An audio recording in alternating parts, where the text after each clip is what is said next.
ఒక అడవిలో చిట్టి చీమ ఉండేది. ఆ చీమ చిన్నదే కాని ఎంతో కష్టపడి పనిచేసేది.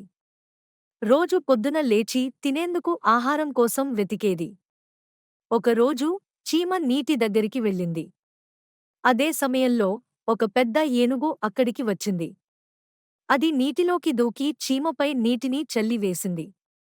చీమ కొట్టుమిట్టాడుతూ ఒక చిన్న ఆకుపై పడింది. ఏనుగు నవ్వుతూ అక్కడనుంచి వెళ్ళిపోయింది. చీమకు కోపం వచ్చింది.